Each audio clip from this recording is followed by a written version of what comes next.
અંકલેશ્વરના ONGC office નજીક બનેલા કરોડ રૂપિયાના ખર્ચે અવાડો બ્રિજ ઉપર હવે રોડ ઉપર તિરાડો પડવાની શરૂઆત થતા લોકોને ગુજરાત સહિત અનેક જગ્યાએ રોડ વરસાદમાં તૂટી પડવાની ઘટનાને લઈને લોકો હવે બ્રિજ ઉપરથી પસાર થતા ડર અનુભવી રહ્યા છે।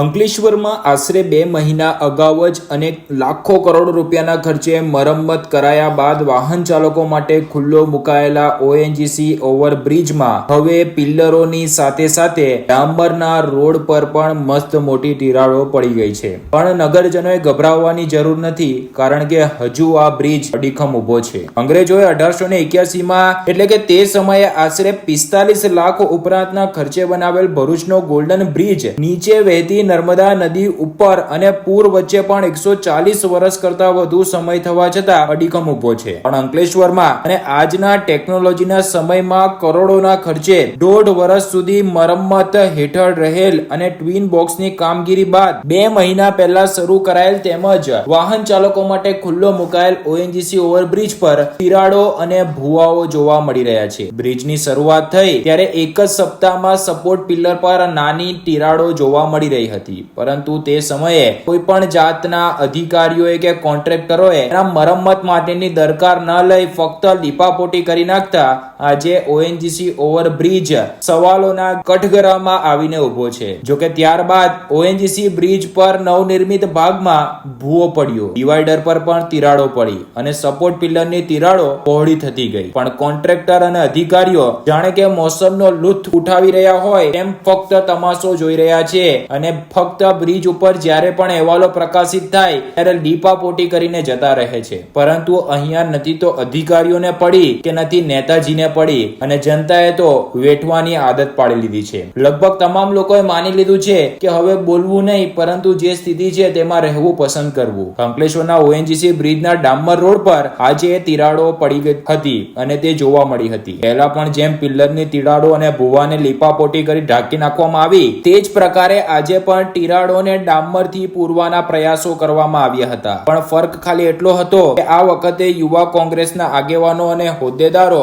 ઓએનજીસી બ્રિજ ઉપર મરમ્મતની ચાલી રહેલ કામગીરી દરમિયાન દોડી આવ્યા હતા અને લીપાપોટીમાં પણ વેઠ ઉતારવામાં આવતી હોવાના દ્રશ્યો બતાવી બોલવાનું ભૂલી ચૂકેલ જનતાને જોઈ તો શકે તે માટેના પ્રયાસો કર્યા હતા। લગભગ આ બ્રિજ પરથી મોટા ભાગના શહેરીજનો જેડીસી તરફ જવા માટે આ બ્રિજનો ઉપયોગ કરતા હોય છે અને સૌ કોઈ આ બ્રિજની સ્થિતિ અંગે વાકેફ જ છે। પરંતુ જેમ અગાઉ કહ્યું ને કે લોકોએ હવે જે સ્થિતિ છે તેમાં રહેવા માટેની આદત પાડી લીધી છે।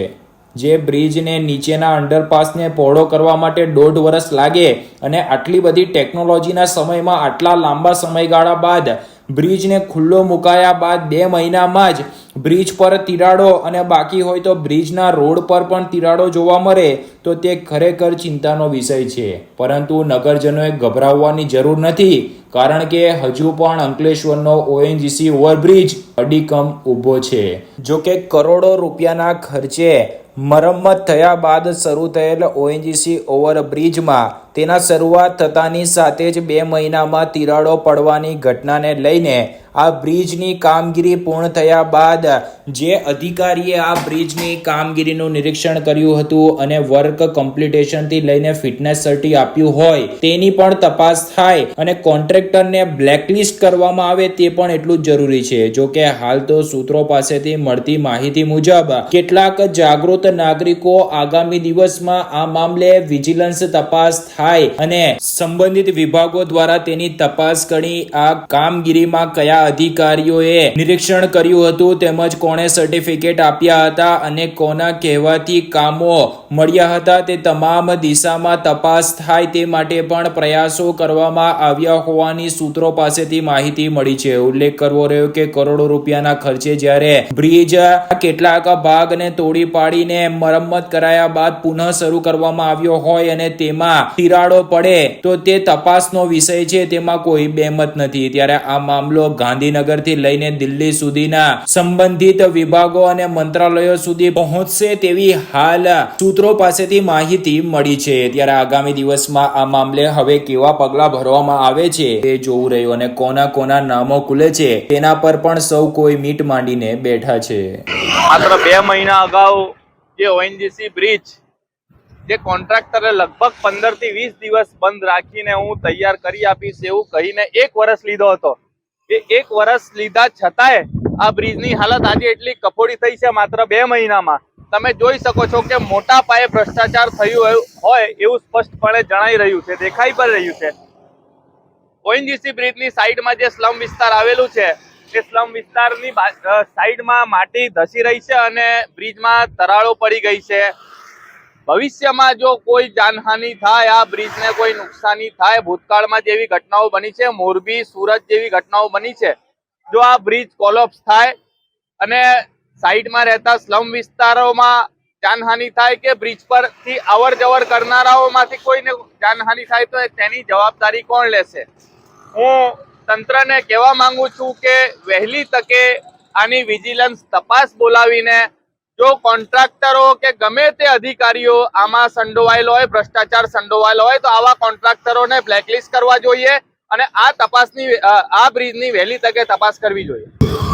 2 મહિના પહેલા બનેલો બ્રિજ આજે 2 મહિના બી નથી થયા, બ્રિજ બેસી ગયો. આ વિકાસ છે.